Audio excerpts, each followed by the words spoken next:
Jerusalem. مسلمانوں کے قبلہ اول مسجد اقصیٰ کی تاریخ 5000 سال پرانی ہے۔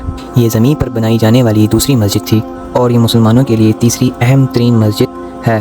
اس مسجد کو خانہ کعبہ کی تعمیر کے تقریباً 40 برس کے بعد تعمیر کیا گیا۔ مسجد اقصیٰ کی جگہ کل تقریباً 1,44,000 مربع میٹر ہے اور اس میں 5 لاکھ سے زیادہ لوگ نماز ادا کر سکتے ہیں۔ مسجد اقصیٰ مختلف ناموں سے جانی جاتی ہے، جیسا کہ اسے بیت المقدس، مسجد قبلہ اور مسجد مروانی اور مقام براق، دیوار گریا اور حرم شریف کے نام سے جانی جاتی ہیں۔ لیکن یروشلم شہر میں موجود یہ مسجد، اس کی تاریخ آخر ہے کیا اور اس کو کس نے بنایا، یہ کن کن حالات سے گزر کر آج کے حالات میں پہنچی ہے؟ آج کی اس ویڈیو میں ہم مسجد اقصیٰ کی تاریخ حضرت آدم علیہ السلام سے لے کر آج کے دور تک کے بارے میں آج اس ویڈیو میں ڈسکس کریں گے۔ ہسٹرک اسلام کی ایک نئی ویڈیو میں پھر سے خوش آمدید۔ روایات میں آتا ہے کہ حضرت آدم علیہ السلام نے خانہ کعبہ کے 40 برس کے بعد مسجد اقصیٰ بنایا تھا۔ جناب حضرت آدم علیہ السلام کے بعد حضرت نوح علیہ السلام کے دور تک یہ مسجد ایسے ہی آباد اور محفوظ رہی، اور پھر طوفان نوح کے بعد اور باقی تمام دنیا کی طرح یہ مسجد بھی منہدم ہو گئی۔ اس کے بعد عیسیٰ علیہ السلام کی آمد کے 3000 سال پہلے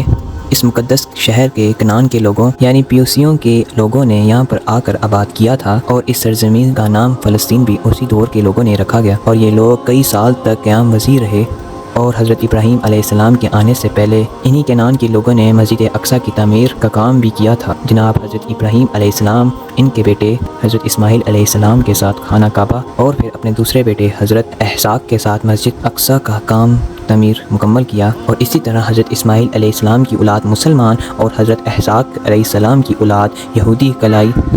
مسجد اقصیٰ حضرت اسحاق علیہ السلام کے کنٹرول میں گئی، جنہوں نے اس پاک گھر کا خوب خیال رکھا۔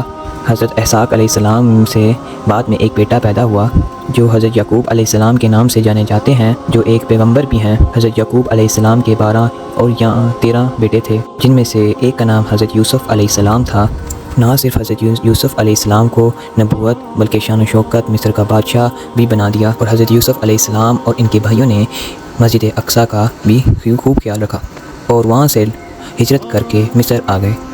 حضرت یوسف کے چند سالوں بعد اللہ تعالیٰ نے اپنے ایک اور پیغمبر حضرت موسیٰ علیہ السلام کو اس دنیا میں نبی بنا کر بھیجا، تاکہ آپ حضرت یعقوب علیہ السلام کی اولاد کو فرعون سے بچائیں اور بنی اسرائیل کی قوم اور نسل کی ہدایت کر سکیں اور ان کو سیدھے راہ پر چلا سکیں۔ بنی اسرائیل فرعون کی ڈر سے بچ کر ایک بار پھر فلسطین آ کر رہنے لگے، اور اس کے بعد حضرت داؤد علیہ السلام کا دور آیا۔ انہوں نے ایک بار پھر مسجد اقصیٰ کی تعمیر کا کام شروع کیا۔ حضرت داؤد علیہ السلام نے اپنی زندگی میں مسجد اقصیٰ کا کام شروع تو کیا، مگر وہ اپنی زندگی میں اس کام کو مکمل نہ کر سکے، تو اس طرح حضرت داؤد علیہ السلام نے مسجد اقصیٰ کا ذمہ اپنے بیٹے جناب حضرت سلیمان علیہ السلام کے ذمہ کر دیا، اور پھر حضرت سلیمان علیہ السلام نے مسجد اقصیٰ کی تعمیر جاری رکھا اور پھر اس مسجد اقصیٰ کی تعمیر کا مقام بھی مکمل کیا۔ عراق کے بادشاہ وقت نصر نے سن 587 قبل مسیح کو قتل کرنے کے ساتھ شہر پر حملہ کے مذہبی صحیفوں کو بھی جلا دیا، اور کچھ ہی عرصے بعد وقت نصر کی حکومت کو بھی زوال آیا،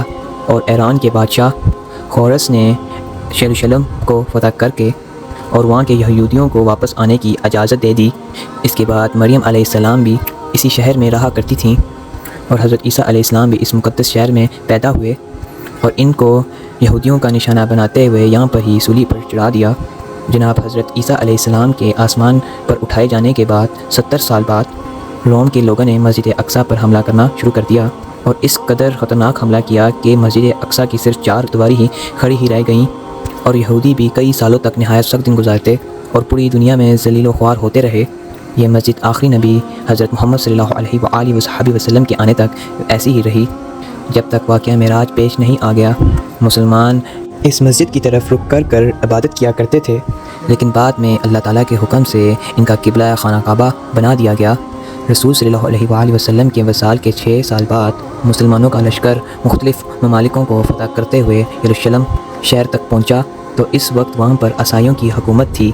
وہ لوگ مسلمانوں کی فوج دیکھ کر قلعہ بند ہو گئے اور صلح کے لیے پیغام بھجوایا، اور شرط رکھی کہ مسلمانوں کے خلیفہ خود یہاں آئیں گے تو یہاں پر امن معاہدہ ہوگا۔ لہٰذا اس وقت کے خلیفہ یعنی حضرت عمر فاروق شہر کا تقدس کا خیال رکھتے ہوئے خود پیدل چل کر آئے۔ اس بیت المقدس کے حکمران عیسائیوں معاہدہ کر کے یہ عمل نامہ دیا کہ اس شہر کے لوگوں ان کے امان کے لوگوں کو ایسے ہی قائم رکھا۔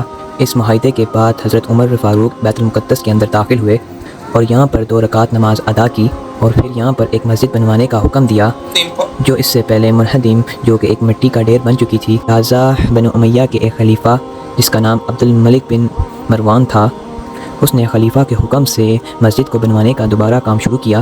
بعد میں مختلف اسلامی بادشاہوں نے اور اس مسجد کی مرمت اور اس کے ہر چیز کا خیال رکھا، اور اس کے علاوہ انہوں نے اس کے ساتھ ایک وسیع ایک خوبصورت عمارت بھی تعمیر کروائی جس کا نام قبۃ الصغریٰ رکھا۔ اب تک سنہرے گنبد والی عمارت ہے۔ سال 1099 میں عیسائیوں صلیبی افواج نے اس مسجد پر حملہ کر کے اور اس مسجد پر قبضہ کر لیا اور مسلمانوں کو یہاں سے قتل کر کے بھگا دیا، جس کے بعد نور الدین زنگی بادشاہ نے مسجد اقصیٰ کو واپس لینے کے لیے مہم کا آغاز کیا، لیکن انہوں نے اپنی زندگی میں اس مہم کو مکمل نہیں کر سکے۔ اس کے بعد جب سلطان صلاح الدین ایوبی جب بادشاہ بنے، انہوں نے سال 1087 میں صلیبی افواج کو شکست دی اور یروشلم شہر مسلمانوں کے لیے ایک بار پھر آزاد کروا لیا، اور اس کے بعد سال 1918 تک سب کچھ ٹھیک ہی رہا، اور پھر برطانوی حکومت نے یہ شہر اپنے قبضے کے اندر لے لیا۔ برطانیہ کے اندر یہ شہر قبضے کے آنے کی دیر تھی، یہودی آ کر یہاں پر تیزی سے آباد ہونے لگے، کیونکہ باقی ملکوں میں انہیں مشکلات اور مصیبتوں کا سامنا کرنا پڑتا تھا، اور چند ہی سالوں میں یہودی مسجد اقصیٰ، فلسطین اور بیت المقدس کی جگہ پر آ کر رہنے لگے، اور پھر سال 1948 میں انہیں اپنا ایک نیا الگ ملک قائم کر لیا جس کا نام اسرائیل رکھا گیا۔ بس وہ دن ہے اور آج کا دن یہودی اس سرزمین کو مسلسل قبضہ ہی کرتے جا رہے ہیں۔ تو آج انہوں نے اصل فلسطین کو ایک چھوٹی سی جگہ پر مختص کر رکھا ہے، چھوٹے سے علاقے تک محدود کر دیا ہے، اور باقی ساری جگہ اسرائیل نے گھیر لی ہے، اور دھیرے دھیرے سے ساری جگہ اسرائیل نے اپنے قبضے میں جما لی ہے، اور تقریباً پورے ہی ملک میں اپنا قبضہ جمائے رکھا ہے۔ یہودی، عیسائی اور مسلمان تینوں ہی مذاہب کے لوگ آج بھی اسی ارض مقدس اپنی اپنی ملکیت ظاہر کرتے ہیں، اور کوئی بھی اس سرزمین کو چھوڑنے کے لیے بالکل بھی تیار نہیں ہے، اور یہی وجہ ہے اس ارض مقدس کو لے کر لڑائی جھگڑے اور تباہی کو رکنے کی نام نہیں لے رہی۔ اور یہاں پر ہم اپنی اس ویڈیو کا اختتام کرتے ہیں۔ امید کرتے ہیں کہ آپ کو یہ ویڈیو پسند آئی ہوگی، اور مزید ایسی ویڈیوز دیکھنے کے لیے اس چینل کو سبسکرائب کریں اور بیل آئیکن کو پریس کریں۔ آج اس ویڈیو کا اختتام کرتے ہیں۔ السلام علیکم۔